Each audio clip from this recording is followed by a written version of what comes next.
Hello everyone. Back again with film recaps. In this video, I will recap one of the horror films from 2021, titled Don't Say Its Name. Before we get to the storyline, I'd like to wish everyone a happy and great day. Without further ado, let's get straight to the storyline. The film begins by showing a girl named Karis, who is forced to go home on foot after her car's radiator breaks down. She has just returned from expressing her arguments at the band council meeting, and she asks her mother to pick her up on the street. In the meantime, Karis is being followed by a mysterious car, which refuses to provide her with a ride when she signals for one.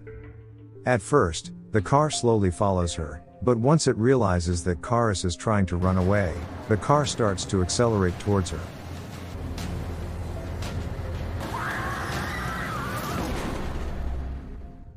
The scene then switches to the following day at the house of a female officer named Betty, where the police officer leaves alone with her nephew named Ben. Betty then receives a phone call from a colleague named Andy. At this moment, Andy informs her that Karis' mother, Mary Lynn, has arrived to the shed to see her daughter's body. We then move to an indigenous ranger woman named Stacy. She is out hunting for animals on her own, and she suddenly comes across a bear trap in the forest.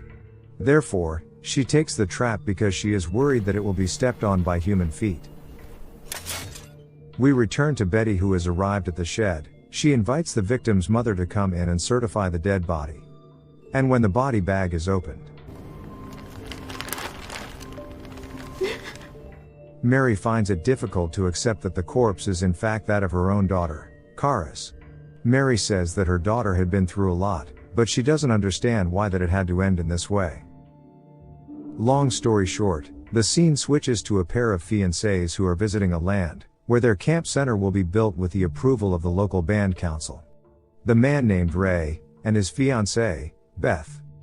It turns out that Ray is simply accompanying Beth, as she conducts a survey of the land that will be tilled. While working on their survey, Beth notices a crow flying above them and detects a terrible smell that smells like carrion. She then tries to ask Ray about it, but Ray doesn't smell anything. Beth then notices what appears to be a wave passing through her measuring device. Not sure what it is, but Beth is suddenly attacked by something that cannot be seen.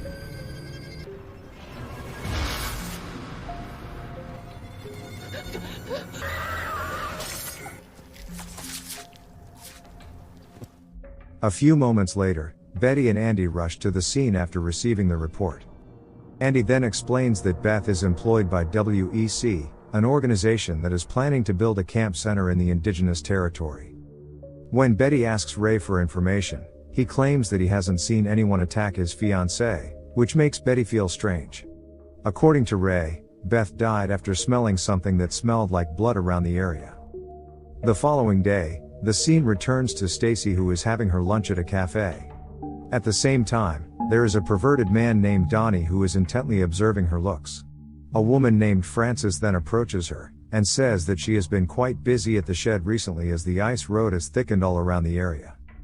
Shortly after, Stacy, who wants to return to her car, realizes that her car has been blocked by Donnie. Donnie then attempts to entice Stacy by giving her a t-shirt that shows he is one of the people who supports the WEC organization. Moreover, instead of moving the car, Donnie asks for Stacy's phone number, which makes her feel irritated.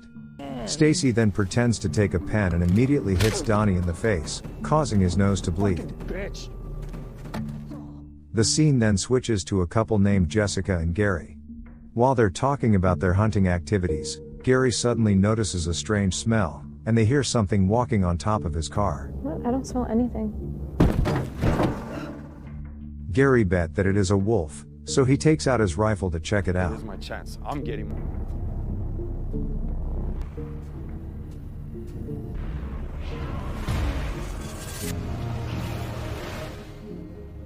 Gary? The moment Jessica sees her boyfriend's intestines pulled out, she freaks out and closes the car door right away. Soon after, Betty and Andy come to the scene, and Betty begins questioning Jessica about the incident. Betty is quite surprised when Jessica mentions the death, which sounds eerily similar to the previous death incident she dealt with. According to Jessica, she didn't see or smell anything like what Gary claims. Meanwhile, Stacy is hunting rabbits in the forest, and soon she is surprised by the arrival of Betty. Betty then wants to make her a deputy, and asks her to join in the investigation of mysterious murder cases that occur in their local area. Stacy initially refuses, but because she is the only person skilled in tracking there, she has to accept Betty's request. They then proceed to the shed, and begin to examine the condition of the corpse, which looks terrible. From the wounds Stacy observes, she believes that they were caused by an attack from a hunting beast. As they are about to leave, Betty notices the strange chain Francis is wearing. Betty also feels weird when she sees Francis doing something strange in the shed. After that, Stacy goes to meet her uncle and informs him about the beast that is now terrorizing the townspeople. When Carson hears this, he rushes out with equipment and weapons to assist his niece in her investigation. Betty, on the other hand, is currently engaged in an investigation into the spirituality of the indigenous people in the area. She then finds a photo of Francis, who turns out has something to do with the spiritual activity. Meanwhile, Stacy and her father begin to walk through every path in the forest. They then start putting a bait of animal flesh to lure the beast out. But suddenly,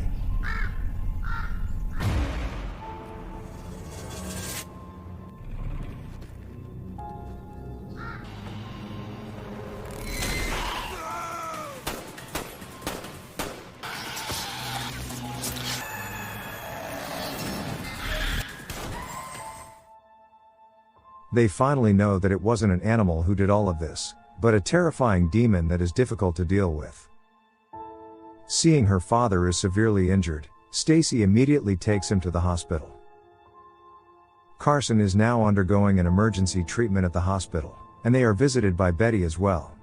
At this point, Stacy explains that what they are dealing with is not a wild animal, but rather a demonic figure who looks like the previous hit-and-run victim named Karis. Betty, who previously did not believe in such things, now believes that this tragedy has something to do with the spirit. Short time later, Andy arrives to find out about the incident. He is now asserting that the perpetrators of all this are people who are hiding in the inland. In fact, these people are doing this because they have been influenced by evil spirits, and he believes these people are a bunch of hysterics. Stacy and Betty simply accept what Andy says, since he won't believe the truth behind all of these. Following that, Carson then asks if any of Karis' organs, including her heart, are still in her dead body, as if he understands what's going on. The scene then switches to Frances, who is visiting the site of Karis' death, and she's suddenly approached by Mary. They then tell each other about the good things that Karis had done throughout his life.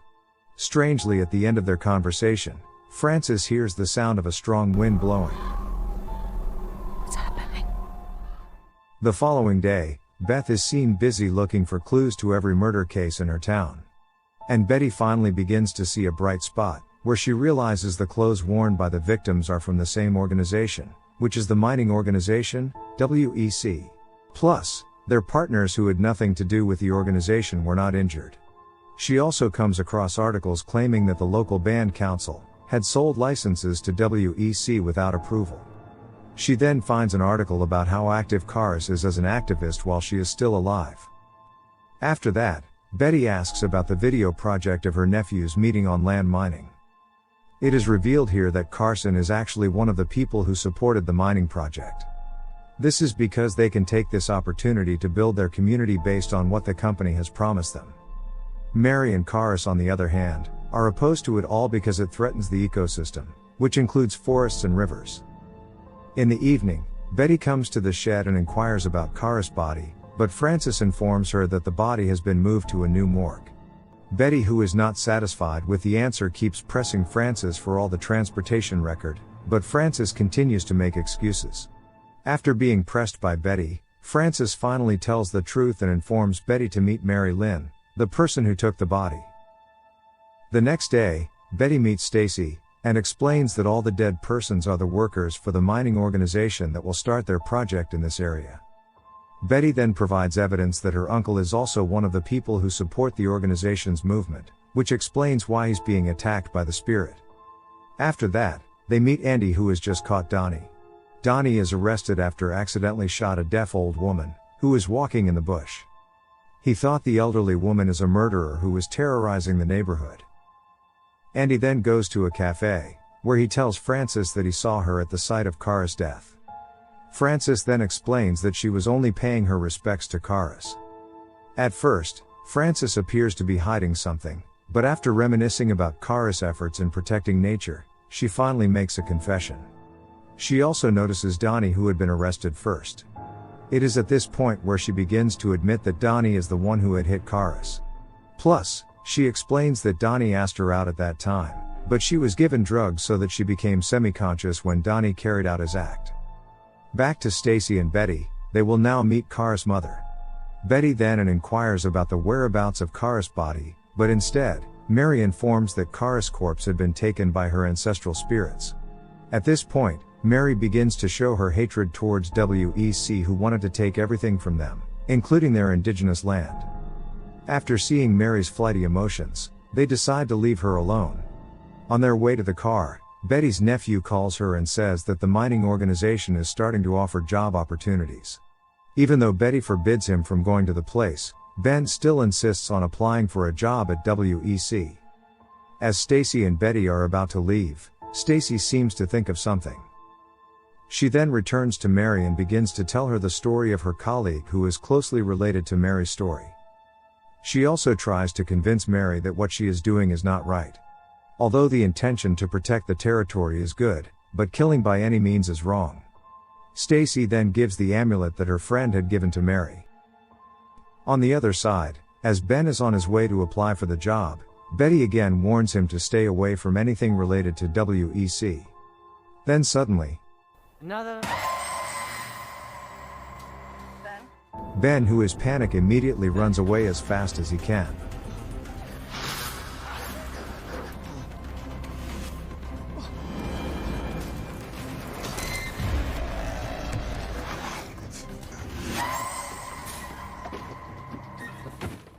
Fortunately, he manages to get into his house and survives the pursuit of the demon Karis, who doesn't like his intention to work for the organization.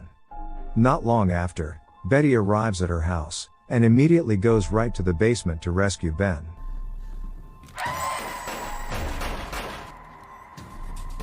Betty manages to get into the room and survive the pursuit of Karis. Shortly after, Stacy arrives at Betty's house as well, and armed with her rifle, she intends to put an end to it all.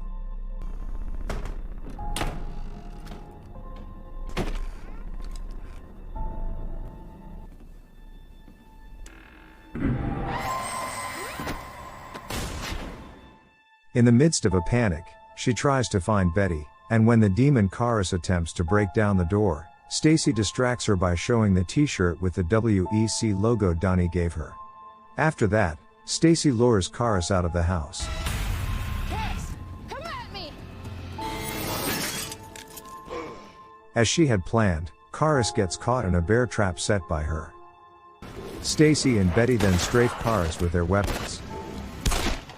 But the result is not as what they had hoped, since Karis is no longer a human. In a state of panic, Stacy tries to take an axe to end the spirit's existence, but suddenly,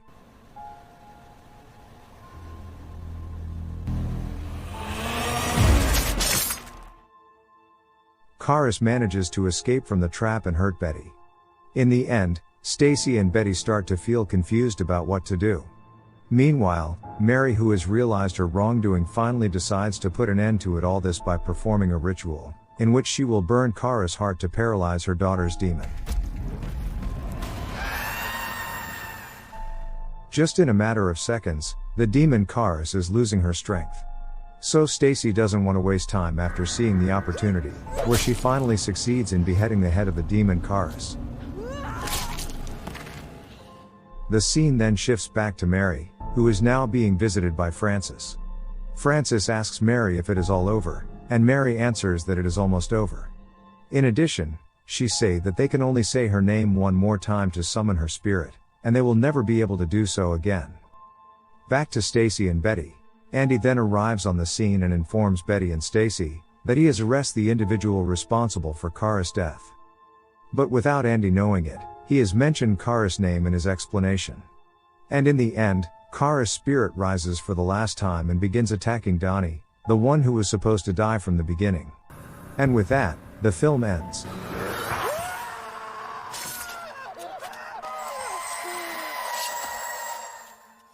To make it short, the mining company has always wanted to control the lands of the Native Americans in the area. However, activists in the area do not agree if the land is converted into mining, which will certainly damage the ecosystem and environment. The land is a legacy of the indigenous ancestors who once lived on it, where Karis and his mother are one of the most active community activists in the area. Unfortunately, on that fateful night, Donnie, the culprit and apologist for the organization, carried out his dirty work by crashing Karis to death. As a result, the mother refuses to accept this and performs a black ritual for her family lineage, in which Karis can be summoned by calling her name as mentioned at the end of the film. By taking the body and heart of Karis, she transforms into a demonic figure who will continue to assassinate those who are associated with the organization. But at the end of the story, Karis' mother is awakened by Stacy, so that in the end she decides to end what she has started. Okay guys. That's all the recap for Don't Say Its Name 2021. Thanks for watching. See you again in the next video.